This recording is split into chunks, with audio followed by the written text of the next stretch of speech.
Morning, my name is Mandy Young. I am an eco-psychologist, passionate about taking people on wilderness encounters to gain life-changing insights from nature, personally or professionally. I have had the huge privilege of spending over a quarter of a century with African painted dogs, might call them wild dogs, elephants, meerkats, wild meerkats in the Kangaroo, mountain gorillas, white lions, swimming with the dolphins. I've also had the privilege of walking with the Maasai and the Bushmen, and they have taught me very clearly that good mental health and environmental sustainability go hand in hand. So healing yourself and healing the world are very interlinked. So today our focus for our weekly wilderness webinar is finding your inner meerkat, motivating your inner meerkat. And let's have a look at the life lesson. In the video footage I showed, it was the meerkat up on guard. And you might ask, why is that meerkat up on guard? Is it his turn, her turn, that particular meerkat's role in this group? Because actually that meerkat seems to be going without food, looking out for predators, while all its clan, all its team are putting their noses to the ground and finding juicy scrubs and spiky scorpions and all sorts of interesting things to eat. But science has shown that the meerkat up on guard has actually just eaten the biggest, juiciest scorpion, and there's no really good place to just rest its tummy and look out for everybody else while they look for their food. So that meerkat, who knows really well how to take good care of itself, is in a very good position to know how to take care of those around it. So it's a really great life lesson. When we know how to take good care of ourselves, we're very good at being able to appropriately care for those that we love. So let's have a look at what are the, because the predators, when the meerkat's looking out for predators, for the meerkat, it could be things like bat-eared foxes, eagles from the sky, snakes, all sorts of things that could be a predator to his clan, his team. So what are the predators in your life? Let's just reflect a little bit. What are the predators in your life? What are the things that you have to look out for? Because they're going to gobble you up or trip you up, or the things that you fear. Maybe they're things like not being good enough. So you hurry around, scurry around, trying to please everybody, and most of the time you just feel like a headless chicken and totally overwhelmed.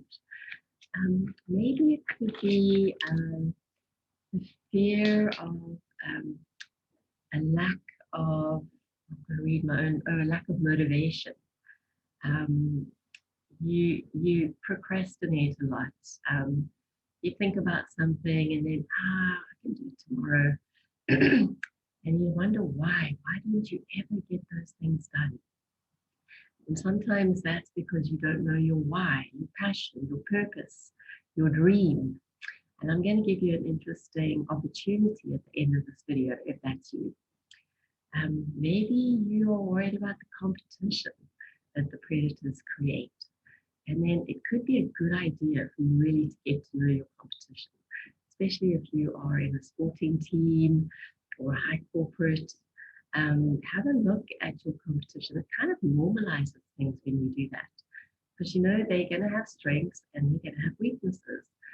But when they are this fantasy huge hippo in the room, that's when they're fearful. But if you actually really know them, build a relationship, or just do the research to get to really know them, they become a little bit less fearful.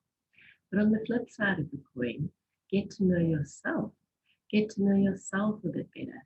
What empowers you? What are your strengths? What are your weaknesses? What are the areas you are good at getting involved in? And what are the areas that actually you should avoid or stay away from? And then the getting to know yourself part is really, really important. Maybe one of your predators or things that trip you up is you're not structured enough. You're all over the place. Everything's chaotic. It's hectic. So maybe set yourself up a strategy, a schedule, create a couple of habits, things that you do regularly.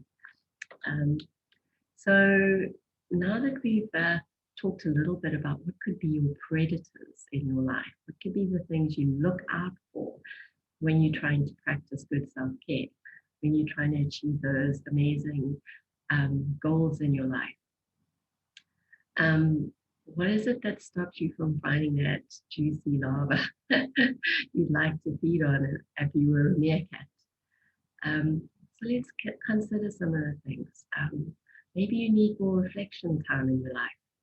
You're just too busy. From the minute you get up, you're looking at your cell phone, you're looking at your emails, and the day just happens. And it's kind of a day of just putting out fires.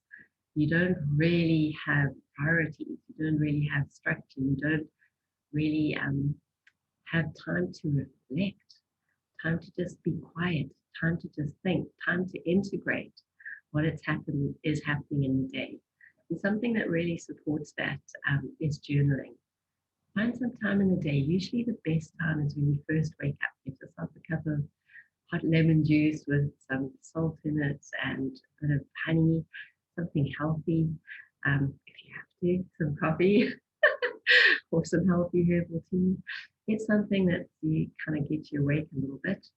But then just journal, because it's in that state where you haven't got to the place where you're being rational about everything. And just write down half a page, a full page, 3 pages, just write. Don't worry about if it's right or wrong, just write. And as you do that on a regular basis, you'll be amazed at the themes that start to emerge, the aha moments that connect the dots. So reflecting, journaling, those are really important things to build into your life. And then obviously the normal ones, like what do you eat? Are you just like grabbing a snack here and there? Are you eating good, healthy food? Are you exercising? One of the things I love from a book called The Artist's Way is take yourself on a date. Have you ever thought about that? Have you ever thought about if somebody else took you on a date, where would you want to go? What would you want to do? So do that for yourself. Maybe you want to go and visit an art gallery and just spend a couple of hours looking at the art. Maybe you want to go and get a massage. Maybe you want to sit in the bath with the candles and aromatic oils. Take yourself on a date once a week. You know how hard that is to create a date of 1 or 2 hours once a week just for yourself.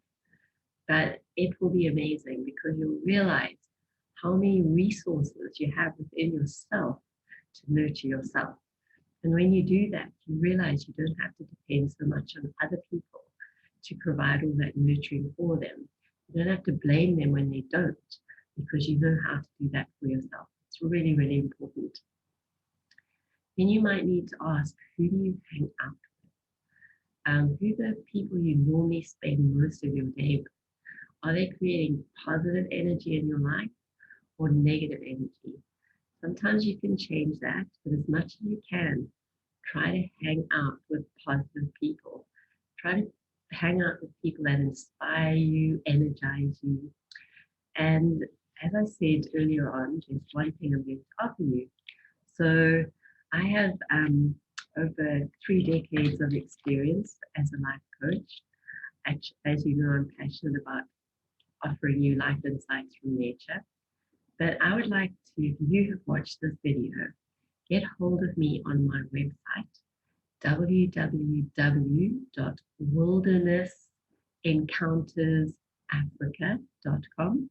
Wilderness, 2 S's at the end, encounters, an S at the end, africa.com, all one word. You'll find my contact details there, and send me an email. Send me an email. Say, Mandy, I'd like 30 minutes of your time. I just want to get more clear about what are the predators in my life and what are the things that I could add in my life that would make my life more enriched, more empowered. I'd love to help you with that. So visit my website, send me an email, and let's chat more. Great to spend time with you and have a great day. Bye for now.